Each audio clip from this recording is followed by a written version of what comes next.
Hey all, Eric here on this Sunday. A little cloudy outside, but sun going in and out. Um, I'm appreciative of the changes in the temperature. I'll accept it. Hope y'all are having a good Sunday. So I wanted to jump on here after I finally got into this paper. When I go to Food Line, I pick up the peripherals sometimes. I don't get up early enough to go to a store to get the Charlotte Observer, but I was able to get a copy of the Charlotte Post. This is for the week, for this week, and in it, I came upon an article entitled, and again, this is the Charlotte Post, volume 51, number 47, for the week of July 31st, 2025. The North Carolina's housing wage up nearly $2 since 2024. So, and housing wage was in quotes. Let me see if the camera can pick that up so you can see it. It might be a little blurred. There you go. Yeah. So in it, it said this information. This article was written by Greg Childress for North Carolina Newsline. It says, and it just begins. It goes direct. A full-time worker in North Carolina must earn a minimum of $27.14 per hour to afford a modest two-bedroom apartment, according to a recent report by the National Low-Income Housing Coalition. And so I'm going to stop reading right there. So I went online and just Googled it and actually found the website for the North Carolina Low-Income Housing Coalition, and I'll show it to you. And as always, I'll link this information in the description of the video. So this is what the website looks like. I'm trying to center it, but so there's the address, and it actually has information per state. So all I did was enter North Carolina under the state overview, and the state overview came up, and it says, across North Carolina, there is a shortage of rental homes affordable and available to extremely low-income households whose incomes are at or below the poverty guideline or 30% of their median income. And so before I went any further, I looked up that to see on average what percentage of everyone's income should go to housing. And I will show you that. So I asked the question, what percentage of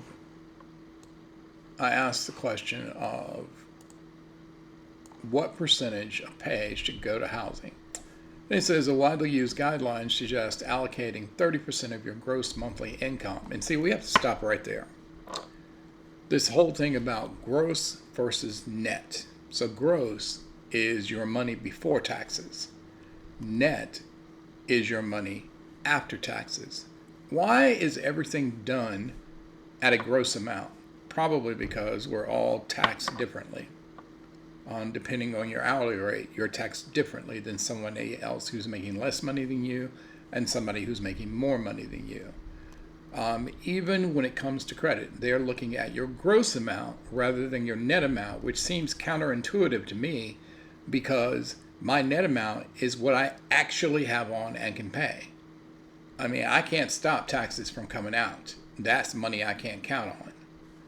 So I still don't understand why we're doing it. Maybe an economist who's looking at this can explain that to me. But essentially, this is the definition. 30% of your grossly monthly income to housing expenses. This includes rent or mortgage payments, property taxes, insurance, and other housing-related costs. Those other housing-related costs, if you're a renter, most places require you to have renter's insurance. And of course, if you have a mortgage, the bank is going to require you to have homeowner's insurance. But even on top of that, for homeowners, you got to include property taxes. And then everybody has to include the utilities in the home, whether it is just simply all electric or if you have a mixture of electric and gas. If homeowners, you have to pay for water, or if you live in an HOA and you pay them money to pay the collective water bill, which I would never do. I know some apartment complexes are going to that as though I, as a single renter, would help somebody who's in a 3-bedroom pay their water bill. Nope, nope, nope, nope, nope, nope, nope. I'm not doing a collective water bill payment. But these are some things that when you think about housing income, the housing percentage, it's not just about your mortgage or your rent. And unless you are blind and deaf and haven't been paying attention, younger people, the younger generations, the millennials, the alpha generation, yes, there is a new generation that are coming up now, the alphas, but the millennials, the Generation Y and Generation Z, they're getting priced out of homes. They're getting priced out of starter homes. Even in my generation, I have a friend who works for a company and he makes approximately $125,000 to $130,000 a year. He wants to move to California. He can't. Even he has been priced out. He has been priced out. And so when I was looking at this, I raised my eyebrow. It's shocking. And so even here in Charlotte, where I live, it is ridiculous, the housing prices. But I'm going to go back to that website that I was talking about. So here are the stark numbers. So here are the key facts, and it's an overview. Renter households that are extremely low income, that's 332,199, or 23% of all households in North Carolina are extremely low income. And I wanted to see what the current population of North Carolina is. So I looked that up, and I only have the number for 2024. So currently, the population of North Carolina is 11,046,024. Of course, it's more than that now. But last year, North Carolina's population grew by 1.51% compared to the population in 2023. North Carolina is ranked the 9th most populous state by population in the country. Now, the shortage of rental homes affordable and available to extremely low-income renters. Just shy of 200,000 homes. 200,000 homes that these groups could afford. The average income for a four-person extremely low-income household, that means that household has 4 people in it. That income is $31,360. That's the average. The annual household income needed to afford a 2-bedroom rental home at HUD's fair market rental rate, and I'll get into that, is $56,442. You have to make no less than $56,442 in North Carolina to be able to afford a 2-bedroom or rental home. And then here, 73%. That represents the percentage of extremely low income renter households with severe cost burden. And then, of course, it goes, and like I said, I'll link the description of this site into the description. But here's the breakdown of those low-income renter households, and it talks about mutually exclusive categories applied in the following order of seniors, disabled, in labor force, enrolled, and so on and so on. So this is the breakdown of the different households, the affordable and available homes per 100 renter households, and then the housing cost burden by income group. And then the article continues where down here you can check, say if you're from Missouri, where I used to live. Sorry, my throat is a little dry. If you put that in there, then the numbers are a little bit lower in Missouri, but Missouri is not as populous as North Carolina, and probably because of the population and numbers are sustained.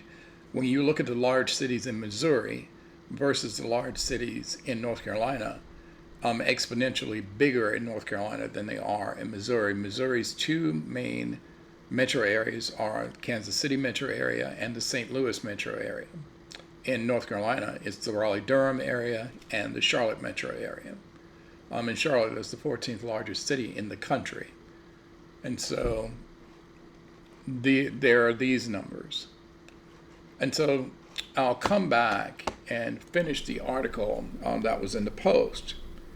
So it said a full-time worker in North Carolina must earn a minimum of $27.14 per hour to afford a modest two-bedroom apartment. Now, most of us, we're not trying to move into a two-bedroom apartment. But even some of the one-bedrooms, they may as well just be closets or just call them studio apartments. And even the studio apartments are just so ridiculous, so out of reach. A year ago, North Carolina's housing wage was $25.21 per hour. The National Low-Income Housing Coalition releases an annual report out of reach to high cost of housing, which shows what people must earn to afford rents. For the most part, they only research and watch rental prices, not the mortgage side. There is a different group that does that. And particularly the housing market, when you talk about the housing markets, they generally speak to mortgages. The housing wage is an estimate of what a full-time worker must earn to afford rent in the U.S. Department of Housing and Urban Development's fair market rent without spending more than 30% of their income. Individuals and families that spend more than 30% of their income on housing are considered cost burden. Nearly half, almost 48% of North Carolina's renters and 19% of North Carolina's homeowners are considered cost burden according to the North Carolina Housing Coalition. And again, that means that they spend more than 30% on their housing costs. At $27, now this is what caused me to raise my eyebrow. At $27.14 per hour, North Carolina has the 30th highest housing wage in the nation. A worker earning the minimum wage, because in North Carolina, the minimum wage is still in line with the federal minimum wage of $7.25 per hour. I'll remind you, in North Carolina, in order to afford a modest two-bedroom apartment for rent, you have to make $27.14 an hour. But if you are a minimum wage worker making $7.25 an hour, that worker would have to work 150 hours per week to afford the modest two-bedroom apartment. They would have to have an annual income of $56,442 to afford a two-bedroom home that has at $1,232 per month. That is the fair market rate set by HUD. The average two-bedroom apartment, the affordable one, is set at $1,232 per month for a two-bedroom apartment. 150 hours a week at minimum wage.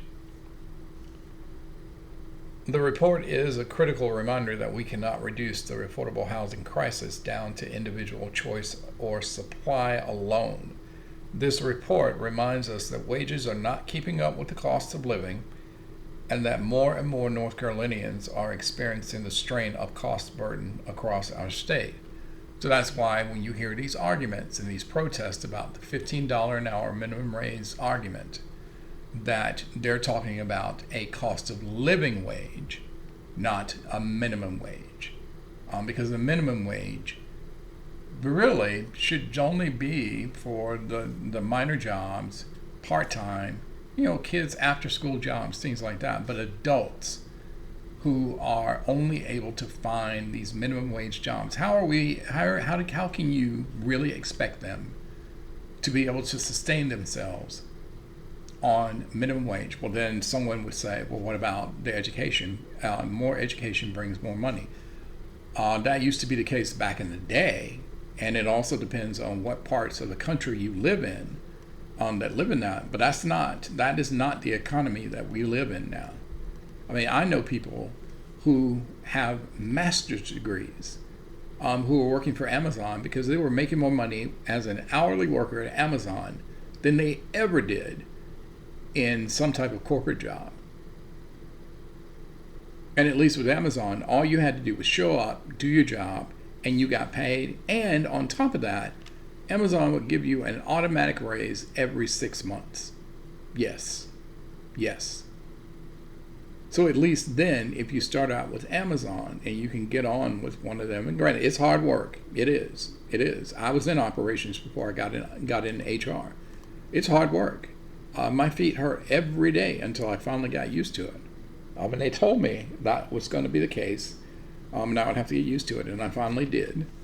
But I started out, I worked for DST Systems, and I was in the corporate correspondence, corporate letter writing for the financial wing of the company, sending financial statements and letters, answering questions through correspondence to clients, whether they were individuals or business. And I was making $15 an hour. Granted, in a state at that time, whose minimum wage was $7.25. And you would say, well, Eric, you were making way above that. Yeah. But when I worked for DST for 5.5 years, and they were bought out.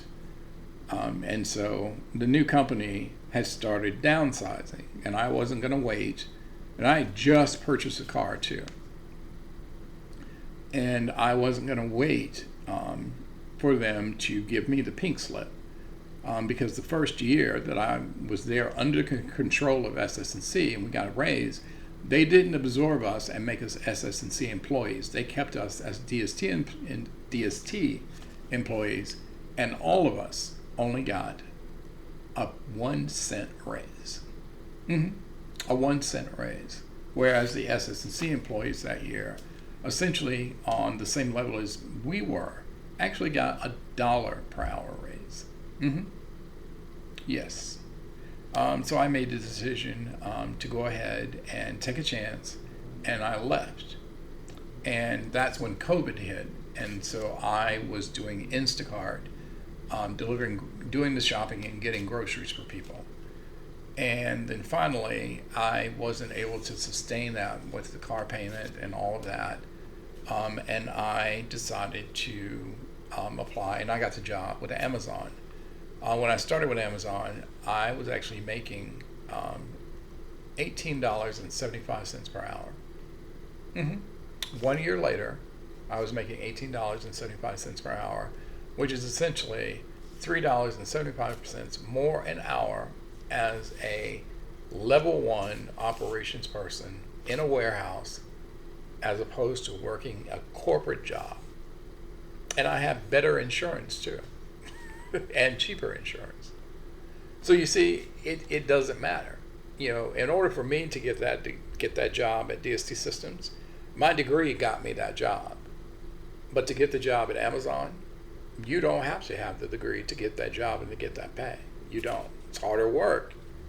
And depending on what building you're in, you can make an argument that they don't pay you for what it is. But the job is what it is.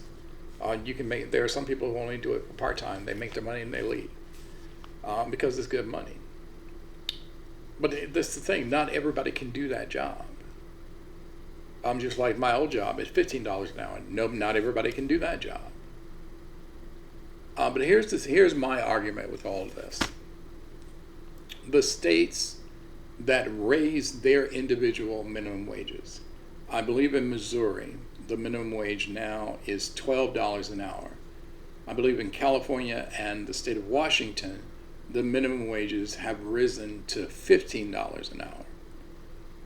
When the minimum wages in those states, and I'm not talking about small businesses, although small businesses who have employees are part of the conversation.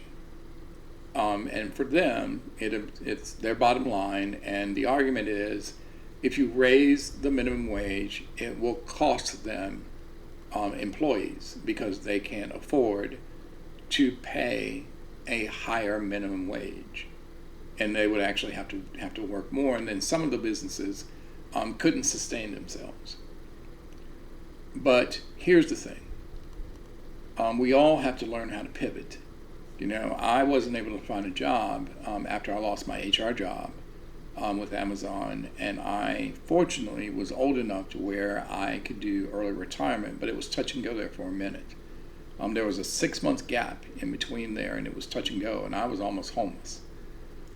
I had nowhere to go, and I had been living in a hotel. I'd lost my car, all of that. And so I got that, and then I come back to Charlotte trying to find a job, and it was the whole reason I left Charlotte in the first place, because I was suffering from the same thing.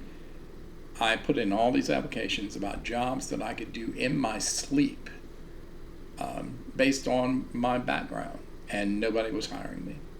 In fact, I got a response, same response in 2024 that I got in 2010, 14-year difference, same responses, that we can't afford to pay you.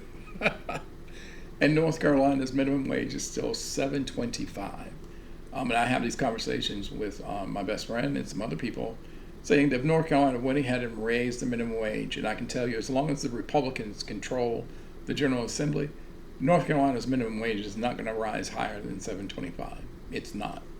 But if that minimum wage gets raised, and the federal government's not going to do it, they're not pressed to do it either. But if North Carolina were to raise their minimum wage to higher than $7.25, other companies then would have to raise their wages.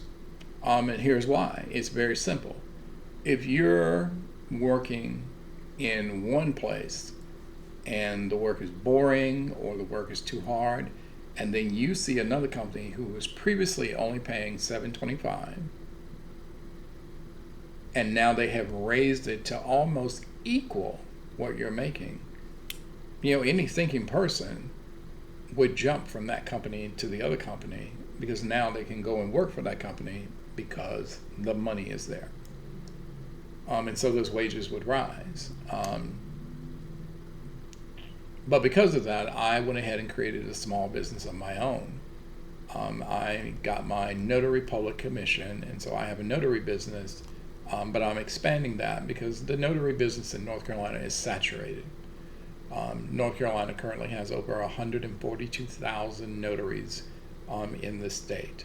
I can tell you, based on the groups that I'm in, and particularly the Facebook groups, with these notaries who get their commissions and they don't know what they're doing. They don't, because the state doesn't offer any training, and you have to find your own training, which I did. And I'm still in that mentorship program, but eventually I'm going to have to come out because it's not cost effective. So I'm trying to learn as much as I can. I mean, it's a great program too. It's a great program.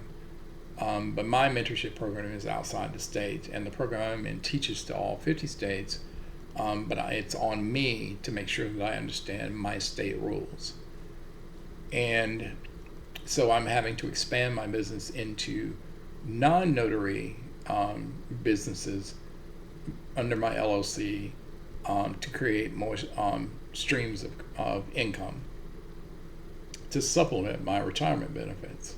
Because my retirement benefits are not a lot, because back in the day they didn't teach us make as much money as you can, because your retirement benefits will be higher. Case in point, my brother and his sister and his wife My sister-in-law, she just retired, and they were figuring out how much she's going to get for Social Security, and she is actually going to get less than my brother, because my brother, throughout his jobs, actually made more money per hour than she did, and that factors in to your Social Security benefits, how much you're going to get. Didn't know that little nugget. And I bet most of you watching this video didn't either. So I just wanted to jump on and put that information out there.